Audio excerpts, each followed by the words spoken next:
So do you want to be an exceptional teacher?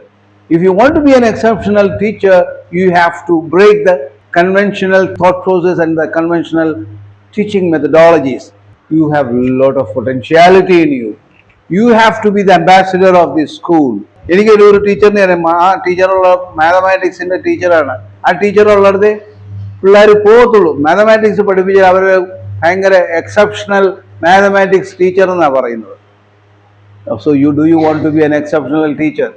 If you want to be an exceptional teacher, you have to break the conventional thought process and the conventional teaching methodologies. ഒരു മാസം subject എന്നുള്ള സാധനം Oommen സംസാരിക്കത്തില്ല. Subject സംസാരിക്കത്തില്ല, ക്ലാസ്സിൽ പോവുക, കുട്ടികളുമായിട്ട് interact ചെയ്യുക, വേറെ ഒന്നും ചെയ്യേണ്ടെന്ന് പറഞ്ഞു. അപ്പം ഞാൻ വിചാരിച്ചു ഞാൻ എന്താണ് കുട്ടികളുമായിട്ട് ഇൻട്രാക്ട് ചെയ്യാൻ പോകുന്നത്. MBAയിൽ സീനിയർ ആയിട്ടുള്ള പിള്ളേരാണ്, ഫസ്റ്റ് ഇയറിലെ സ്റ്റുഡൻസ് വന്നു. എന്താണ് ഞാൻ സംസാരിക്കാൻ പോകുന്നത് എന്ന് ആലോചിച്ചപ്പോൾ എനിക്ക് തന്നെ തോന്നി ഞാൻ എന്താണ് പറയാൻ പോകുന്നത്. My area is marketing. എനിക്ക് മാർക്കറ്റിംഗ് ആ പേപ്പർ അങ്ങോട്ട് തന്നുമില്ല. എന്നെ ഏൽപ്പിച്ചത് എത്തിക്സ് ആണ്, business ethics in Indian ethos. അതായിരുന്നു എനിക്ക് തന്ന സബ്ജക്ട്, ഏറ്റവും ഡ്രൈ ആയിട്ടുള്ള subject. Do or do nots, അത് മാത്രം പറഞ്ഞാൽ മതി. That's the biggest challenge I have faced.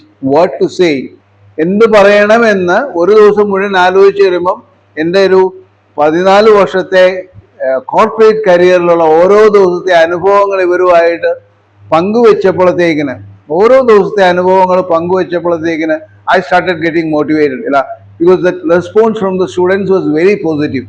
ആൾക്കാർ ഭയങ്കര പോസിറ്റീവായിട്ട് സ്റ്റുഡൻസ് റെസ്പോണ്ട് ചെയ്യാൻ തുടങ്ങി, ചോദ്യങ്ങൾ ചോദിക്കാൻ തുടങ്ങി, പുസ്തകമൊന്നും ഇല്ലാതെ ക്ലാസ്സിൽ പോയി നിൽക്കാൻ തുടങ്ങി. അത് കഴിഞ്ഞിട്ട് ഒരു ദിവസം രാവിലെ എന്നോട് സാറ് പറഞ്ഞു, now you start the classes. അതിന് ഒരു മാസം, now you start the classes.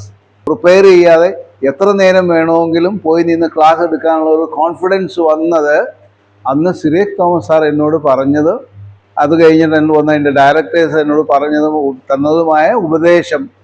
Go, talk to them, interact with them, share what your experience with them.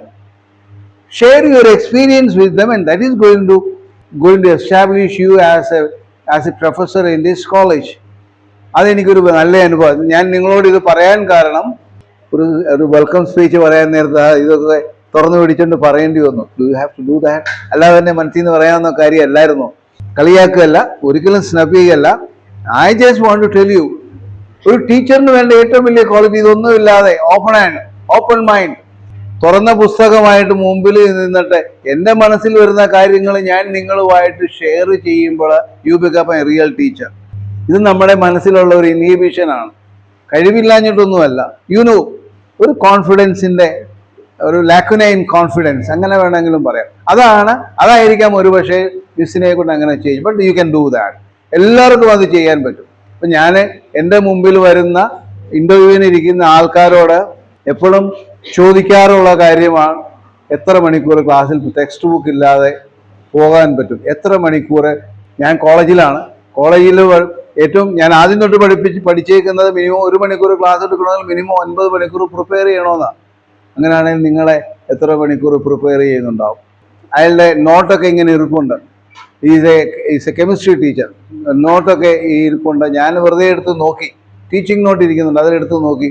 അപ്പോൾ അവൻ ആദ്യമേ കോളേജിൽ പോകുന്ന 88ലാണ്. 88ലുണ്ട് പ്രിപ്പയർ ചെയ്ത ഡയറി അതേപടി മെയിൻറ്റെയിൻ ചെയ്തേക്കാണ്. അപ്പം ഞാൻ ചേട്ടാ, നീ അപ്ഡേഷൻസ് ഒന്നുമില്ലേ? എന്തോന്ന് അപ്ഡേഷൻ? കെമിസ്ട്രിക്ക് എന്തോന്ന് അപ്ഡേഷൻ? H2O അത് അങ്ങനെ തന്നെയല്ലേ? അതിന് മാറ്റം വല്ലതും ഉണ്ടോ? വാട്ടറിനെ അങ്ങനെ തന്നെയല്ലേ പറയുന്നത്? സോഡിയം ക്ലോറൈഡിനെ കുറിച്ച് എന്ത് പറയാൻ? അത് എന്ത് വ്യത്യാസമാണ്? അതിലെന്ത് വ്യത്യാസമാണ്? എനിക്ക് പ്രായം കൂടി അല്ലെങ്കിൽ എനിക്ക് എക്സ്പീരിയൻസ് കൂടി എന്ന് വിചാരിച്ചിട്ട് ഇതിൽ വ്യത്യാസങ്ങളൊന്നുമില്ല. പിന്നെ ഞാൻ എന്തോ അപ്ഡേഷൻസാണ്? എന്നെ കെമിസ്ട്രി പഠിപ്പിക്കാനായിട്ട് ഏൽപ്പിച്ചേക്കുന്നത്, അതും ഹൈസ്കൂളിലെ പിള്ളേരെ, അവരെ എനിക്ക് ഗ്രൗണ്ട് റിംഗ് എക്സ്പീരിയൻസ് പഠിപ്പിക്കാനായിട്ട് ഞാൻ ഇനി ഇതെല്ലാം പ്രിപ്പയർ ചെയ്തിട്ടുള്ളതാണ്. അതിൻ്റെ ഒന്നും ആവശ്യമില്ല. പണ്ടും ഗ്രൗണ്ട് റിംഗ് എക്സ്പീരിയൻസ് ഉണ്ടായിരുന്നു, ഇപ്പോഴും ഉണ്ടായിരുന്നു. അപ്പം ഞാൻ ഓർത്തത്, യു സെഡ് റൈറ്റ്. പക്ഷേ how do you deliver it? There lies the matters. 8ാം ക്ലാസ്സിലോ 9ാം ക്ലാസ്സിലോ എനിക്കൊരു സാറുണ്ടായിരുന്നു, കുര്യാക്കോ സാർ എന്ന് പറയുന്നത്. സാറ് ക്ലാസ്സിൽ വരും, ബ്രൗൺ ഗേൾ ഇൻ ലെഡിങ്, അത് പറഞ്ഞിട്ടാണ് ബ്രൗൺ ഗേൾ എക്സ്പെരിമെന്റ് ഇത് ചെയ്യുന്നത്. അപ്പോൾ നമ്മൾ റിലേറ്റ് ചെയ്യുന്നതെന്നാണ് സാറിൻ്റെ ബോഡി മൂവ്മെൻ്റ് ആണ്. സാറിൻ്റെ ബോഡി മൂവ്മെന്റ് വെച്ചിട്ട് എപ്പോഴും ഞാൻ പറയും ബ്രൗൺ റിംഗ് എക്സ്പെരിമെന്റ് എന്താണെന്ന് ഇപ്പോഴും പറയാൻ എനിക്ക് പറ്റുന്നുണ്ടെങ്കിൽ അതാണ് ആ സാർ എന്നെ അങ്ങനെ പഠിപ്പിച്ചതുകൊണ്ട്. So you have to be an entertainer. You have lot of potentiality in U.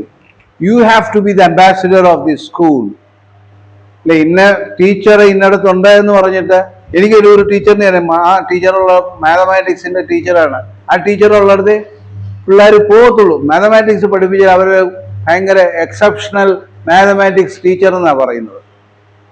So do you want to be an exceptional teacher? If you want to be an exceptional teacher, you have to break the conventional thought process and the conventional teaching methodologies.